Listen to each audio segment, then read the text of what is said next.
Hello বন্ধুরা, welcome to আমার new video. কেমন আছেন সবাই? আশা করি সবাই অনেক ভালো আছেন। আজকে আপনাদের একটা গুরুত্বপূর্ণ বিষয় শেখাবো। আমরা সচরাচর বাংলা লিখতে গেলে একটা সমস্যা করি, সেটা হচ্ছে আমরা কোনো একটা কিছু লেখার পরে সে লেখাটা অটোমেটিক চেঞ্জ হয়ে যায়। যেমন ধরেন, আমাদের লিখতে যাব, আমাদের লিখতে গেলে আমাদের লিখলে আমাদেও হয়ে যায়, অর্থাৎ বসানো র ও হয়ে যায়। স্পেস দেওয়ার সাথে সাথে বসানো র ও হয়ে গেল, আমাদেও হয়ে গেল। কিন্তু এই সমস্যার স্থায়ী সমাধানের জন্য আমরা একটা কাজ করে নিতে পারি। সেটা কীভাবে একটু খেয়াল করুন, আমি দেখিয়ে দিচ্ছি। তো প্রথমে আমাদের এখানে ফাইলে যেতে হবে। ফাইলে যাওয়ার পরে নিচে লেখা আছে অপশনস। অপশনসে ক্লিক করার পরে এখানে পাবেন হচ্ছে প্রুফিং। প্রুফিংয়ে ক্লিক করবেন। দেন এখানে লেখা আছে অটো কারেকশনস। অটো কারেকশন অপশনে গিয়ে আপনি এখানে দেখবেন যতগুলো টিক চিহ্ন দেওয়া আছে, এই টিক চিহ্নগুলো আপনি তুলে দেবেন একটা একটা করে।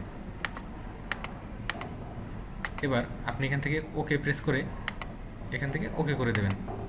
এখন আপনি যা কিছু লেখেন না কেন, এখন আর অটোমেটিক চেঞ্জ হয়ে যাবে না। তো ধন্যবাদ সবাইকে, ভালো থাকবেন সবাই। ভিডিওটি ভালো লাগলে অবশ্যই শেয়ার করে দেবেন, লাইক, কমেন্ট এবং সাবস্ক্রাইব করে দেবেন। ধন্যবাদ সবাইকে।